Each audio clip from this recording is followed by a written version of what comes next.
जगह अपनी होनी चाहिए, जगह अपनी होनी चाहिए।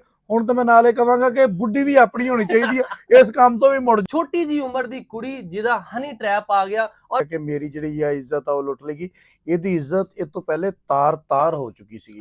ਲਓ ਸੱਜਣੋ ਤੇ ਮਿੱਤਰੋ, ਫੈਸਲਾਬਾਦ ਦੇ ਵਿੱਚ ਹਨੀ ਟ੍ਰੈਪ ਦੇ ਢੇਰ ਸਾਰੇ ਕੇਸ ਆ ਰਹੇ ਨੇ ਔਰ ਅੱਜ ਦਾ ਜਿਹੜਾ ਕੇਸ ਆ, ਛੋਟੀ ਜੀ ਉਮਰ ਦੀ ਕੁੜੀ ਜਿਹਦਾ ਹਨੀ ਟ੍ਰੈਪ ਆ ਗਿਆ ਔਰ ਮੇਰੇ ਨਾਲ ਮੀਆਂ ਮੁਨੱਵਰ ਇਕਬਾਲ ਸਾਹਿਬ ਮੌਜੂਦ ਨੇ ਜਿਨ੍ਹਾਂ ਨੇ ਇਸ ਕੇਸ ਨੂੰ ਬੜੇ ਚੰਗੇ ਤਰੀਕੇ ਨਾਲ ਵੇਖਿਆ ਔਰ ਮੈਂ ਕਿਹਾ ਕਿਉਂ ਨਾ ਮੈਂ ਇਹਨਾਂ ਦਾ ਫਾਇਦਾ ਉਠਾਵਾਂ ਔਰ ਲੋਕ ਤੁਸੀਂ ਜਿਹੜੇ ਵੇਖਣ ਵਾਲੇ ਤੁਸੀਂ ਵੀ ਕਿਤੇ ਇਹਨਾਂ ਦੇ ਗੇੜੇ ਵਿੱਚ ਨਾ ਆਇਓ। अस्सलाम वालेकुम सर, बहुत शुक्रिया ਤੁਹਾਡਾ ਕਿ ਤੁਸੀਂ ਸਾਨੂੰ ਆਪਣਾ ਟਾਈਮ ਦਿੱਤਾ।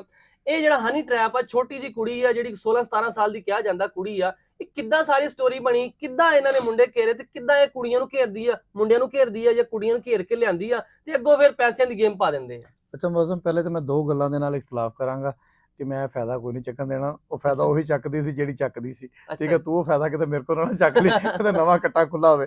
ਦੂਜੀ ਗੱਲ ਇਹ ਹੈ ਕਿ ਛੋਟੀ ਜੀ ਕੁੜੀ ਕੋਈ ਨਹੀਂ ਹੈਗੀ, ਠੀਕ ਹੈ।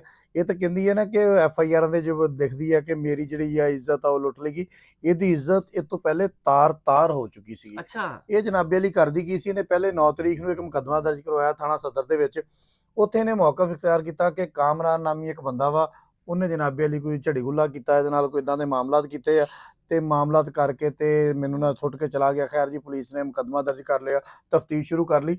ਤਫਤੀਸ਼ ਦੇ ਵਿੱਚ ਜਦੋਂ ਇਨਕਸ਼ਾਫ ਹੋਇਆ ਨਾ ਤੇ ਕਹਿੰਦੀ ਆ ਕਿ ਉਸ ਬੰਦੇ ਕੋਲੋਂ ਮੈਂ 1 ਕਰੋੜ ਰੁਪਇਆ ਲੈਣਾ ਵਾ, ਯਾਨੀ ਕਿ ਉਹ ਝੜੀ ਗੁੱਲਾ ਜਿਹੜਾ ਨਾ ਉਹ 1 ਕਰੋੜ ਰੁਪਏ ਚ ਉਸ ਭਾਈ ਨੂੰ ਪੈ ਗਿਆ।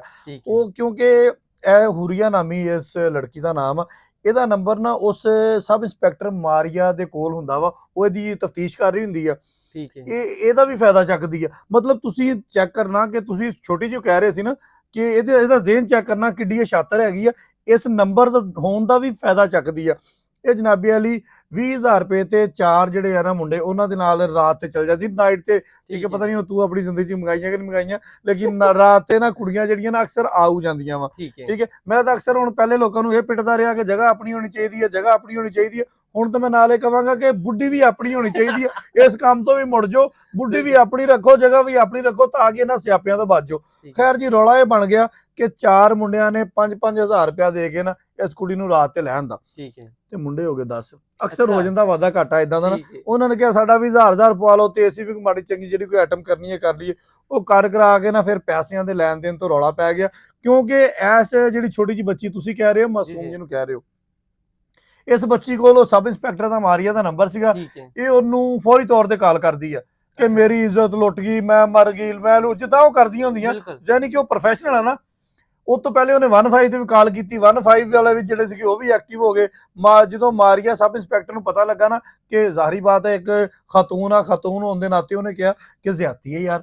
ਉਹਨੇ ਫਟਾਫਟ ਆਪਣੇ ਅਫਸਰਾਂ ਦੇ ਨੋਟਿਸ ਦਿੱਤਾ, DSP SHO, ਉਸ ਤੋਂ ਬਾਅਦ SP ਦੇ ਨੋਟਿਸ ਦਿੱਤਾ। ਜਦੋਂ SP ਕੋ ਗੱਲ ਗਈ, ਡਿਪਟੀ ਕੋ ਗੱਲ ਗਈ, ਯਾਨੀ ਕਿ ਪੁਲਿਸ ਕੋ ਗੱਲ ਗਈ, ਉਹਨਾਂ ਨੇ ਕਿਹਾ ਫੌਰੀ ਤੌਰ ਤੇ ਰਿਸਪੌਂਡ ਕਰਕੇ ਕੁੜੀ ਨੂੰ ਰੈਸਕਿਊ ਕਰੋ। ਉਹ ਇੱਕ 17 ਸਾਲ ਦੀ ਕੁੜੀ ਨੂੰ 7-10 ਮੁੰਡੇ ਪੈ ਗਏ, ਉਹਨਾਂ ਨੇ ਕਿਹਾ ਨਵਾਂ ਸਿਆਪਾ ਗਾਲ ਪੈਂਦਾ। ਖੈਰ ਜੀ, ਉਹਨੂੰ ਉੱਥੋਂ ਰੈਸਕਿਊ ਕੀਤਾ ਗਿਆ, ਉਹਨੂੰ ਲਿਆਂਦਾ ਗਿਆ, ਲਿਆ ਕੇ ਤੇ ਅਗਵਾ ਤੇ ਜ਼ਿਆਦਤੀ ਦਾ ਮੁਕੱਦਮਾ ਦਰਜ ਕਰਕੇ 6 ਮੁੰਡੇ ਫੜ ਵੀ ਲਏ।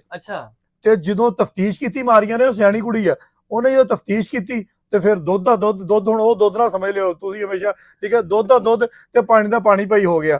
ਉਹ ਵਿੱਚੋਂ ਮੋਬਾਈਲ ਦੇ ਉਹ ਨਿਕਲਿਆ, ਠੀਕ ਹੈ, ਕਿ ਭਾਈ ਮੈਂ ਤਾਂ 20,000 ਤੇ ਆਈ ਸੀਗੀ ਤੇ ਇਹਨਾਂ ਨੇ ਭਾਈ ਬੰਦੇ 10 ਹੋ ਗਏ, ਇਹਨਾਂ ਨੇ ਪੈਸੇ ਨਾ ਦਿੱਤੇ ਤੇ ਇਹ ਹੋ ਗਿਆ, ਉਹ ਹੋ ਗਿਆ, ਵਾਦਾ ਘਾਟਾ ਹੋ ਗਿਆ। ਉੱਥੇ ਪੁਲਿਸ ਫਿਰ ਸਿਰ ਫੜ ਕੇ ਬਹਿ ਗਈ ਵੀ ਐਸੀ ਕਿਹੜੀ ਜ਼ਾਹਰੀ ਬਾਤ ਹੈ, ਪੁਲਿਸ ਕੋਲ ਖੱਜ ਤਾਂ ਵੱਜ ਗਈ, ਠੀਕ ਹੈ। ਲੇਕਿਨ ਪੁਲਿਸ ਨੇ ਖੱਚ ਇਸ ਤਰ੍ਹਾਂ ਮਾਰ ਲਈ ਕਿ ਜਦੋਂ ਇੱਕ ਕੁੜੀ ਦੀ ਕਾਲ ਆਈ, ਉਹ ਤੇ ਪਹਿਲੇ ਉਹਨਾਂ ਵਿਚਾਰੀ ਨਾਲ ਜ਼ਿਆਦਤੀ, ਇਹਨਾਂ ਨੇ ਕਿਹਾ ਨਾ ਪਹਿਲੇ ਵਿਚਾਰੀ ਨਾਲ ਜ਼ਿਆਦਤੀ ਹੋਈ ਆ। ਹੁਣ ਕੀ ਹੋ ਗਿਆ, ਹੁਣ ਜਦੋਂ ਕੁੜੀ ਦਾ ਮੋਬਾਈਲ ਤੇ ਮੁੰਡਿਆਂ ਦੇ ਮੋਬਾਈਲ ਮਾਰੀਆਂ ਨੇ ਆਪਣੇ ਹੈਂਡਓਵਰ ਕੀਤੇ, ਉੱਤੇ ਤਫਤੀਸ਼ ਕੀਤੀ ਆ, ਉੱਤੇ ਪਹਿਲਾਂ 1 ਕਰੋੜ ਵੀ ਆ ਗਿਆ। ਇਹਨੇ ਪਹਿਲਾਂ 1 ਕਰੋੜ ਲੈਣਾ ਸੀ ਤੇ ਕਹਿੰਦੀ ਕਿ ਆ ਜਿਹੜੇ 10 ਆ ਨਾ ਇਹਨਾਂ ਕੋ ਵੀ ਕਰੋੜ ਲੈਣਾ। ਇਹ ਝੜੀ ਗੁੱਲਾ 11 ਕਰੋੜ ਚ ਪੈ ਗਿਆ। ਮਤਲਬ ਉਹ ਹਰ ਬੰਦੇ ਨੂੰ ਕਹਾਣੀ ਪਾਉਂਦੀ ਸੀ, ਰਾਤਾਂ ਤੇ ਜਾਂਦੀ ਸੀਗੀ। ਦੇਖੋ ਜੀ, ਉਹ ਹਨੀ ਟ੍ਰੈਪ ਵਾਲੀ ਬੀਬੀਆਂ ਵਾਲੇ ਹਿਸਾਬ ਹੋ, ਜਿਸ ਤਰ੍ਹਾਂ ਪਹਿਲੇ ਵੀ ਸਾਰੇ ਇਦਾਂ ਦੇ ਕੇਸ ਆਉਂਦੇ ਪਏ ਆ। ਜਿਹੜਾ ਕਿ ਇੱਕ ਉਹ ਡੋਗਰ ਵਾਲਾ ਵੀ ਕੋਈ ਕੇਸ ਆਇਆ ਸੀ, ਜਿਹੜੀ ਕੁੜੀ ਨੇ ਉਹਨੂੰ ਘੇਰਿਆ, ਬਾਅਦ ਚ ਉਹਦਾ ਮੁੱਕ ਆਇਆ, ਜਿਹਨੇ ਕਿਹਾ ਕੋਈ 15 ਲੱਖ ਕਿਆ ਪਠਾਨ ਵਾਲਾ ਰੇਟ ਲਾਇਆ ਤੇ ਗੱਲ ਮੁੱਕੀ 4 ਲੱਖ ਤੇ ਆ ਕੇ। ਇਹ ਤਾਂ ਕਰੋੜਾਂ ਦੀ ਗੇਮ ਆ। ਮੈਂ ਤਾਂ ਦੇਖੋ ਪਹਿਲੇ ਤਾਂ ਹੁੰਦਾ ਸੀ ਨਾ, ਮੈਂ ਤਾਂ ਸਿਰਫ ਆ ਜਿਹੜੇ ਕਦੀ ਰਾਤ ਤੇ ਬਲਾਬਲੂ ਲੈਂਦੇ ਸੀ ਨਾ ਤੇ ਮੈਂ ਇਹਨਾਂ ਨੂੰ ਸਮਝਾਵਾਂਗਾ ਕਿ ਹੁਣ ਬਚੋ ਇਹਨਾਂ ਕੰਮਾਂ ਤੋਂ। ਇਹ ਬਿਲਕੁਲ ਪਹਿਲੇ ਵਾਲਾ ਦੌਰ ਨਹੀਂ ਰਹਿ ਗਿਆ। ਇਹ ਤਾਂ ਇੰਜ ਕਰਕੇ ਝਰਲ ਕਮੀਜ਼ ਪਾੜਦੀਆਂ ਵਾ ਤੇ ਕਹਿੰਦੀਆਂ ਸਾਡੀ ਇੱਜ਼ਤ ਲੁੱਟੀ ਗਈ। ਭਾਵੇਂ ਪਹਿਲੇ ਇੱਜ਼ਤ ਦੇ ਬੇੜੇ ਗਰਕ ਹੋਏ ਹੁਣ, ਉਹੀ ਕਹਿੰਦੇ ਨਾ, ਆਪ ਪਾੜਨ ਤੇ ਫੈਸ਼ਨ, ਅਸੀਂ ਪਾੜੀਏ ਤੇ ਪਰਚਾ। ਪਰਚਾ ਤੇ ਨਾਲੇ ਖਰਚਾ। ਹੁਣ ਇਹ ਤਾਂ ਮੁੰਡੇ ਕਿਤੇ ਬਾਹਰ ਆਣਗੇ, ਉਹਨਾਂ ਕੋਲ ਪੁੱਛਿਆ ਜਾਏਗਾ ਕਿ ਉਹਦੀ ਇੱਜ਼ਤ ਕਿੰਨੀ ਕੀ ਪਹਿਲੇ ਤਬਾਹ ਹੋਈ ਹੋਈ ਸੀ, ਉਹਦਾ ਬਿਲਕੁਲ ਉਹਨਾਂ ਨੇ ਵੇਖੀ, ਅਸੀਂ ਤਾਂ ਵੇਖੀ ਨਹੀਂ। ਬਿਲਕੁਲ ਇਹ ਤਾਂ ਉਹੀ ਦੱਸ ਸਕਦੇ ਆ। ਬਿਲਕੁਲ ਸਰ, ਬਹੁਤ ਸ਼ੁਕਰੀਆ। ਲੋ ਜਨਾਬ, ਤੁਸੀਂ ਵੇਖਿਆ ਕਿ ਤੁਸੀਂ ਵੀ ਆਪਣੀ ਮਸ਼ੂਕ ਨੂੰ ਮਿਲਣਾ ਜਾਂ ਕੋਈ ਇਸ ਤਰ੍ਹਾਂ ਦਾ ਹਨੀ ਟ੍ਰੈਪ ਵਾਲੀਆਂ ਬੀਬੀਆਂ ਤੋਂ ਬਿਲਕੁਲ ਦੂਰ ਦੂਰ ਰਹਿਣਾ ਵਾ, ਨਾ ਕਿਸੇ ਮਸ਼ੂਕ ਨਾਲ ਕੋਈ ਰਾਬਤਾ ਰੱਖਣਾ ਵਾ, ਤੇ ਨਾ ਹੀ ਇਹੋ ਜਿਹੀਆਂ ਬੀਬੀਆਂ ਨਾਲ ਰਾਬਤਾ ਰੱਖਣਾ। ਜੇ ਤੁਸੀਂ ਰੱਖੋਗੇ ਤੇ ਫਿਰ ਤੁਹਾਡੇ ਨਾਲ ਵੀ ਇੰਜ ਹੋ ਸਕਦਾ ਹੈ।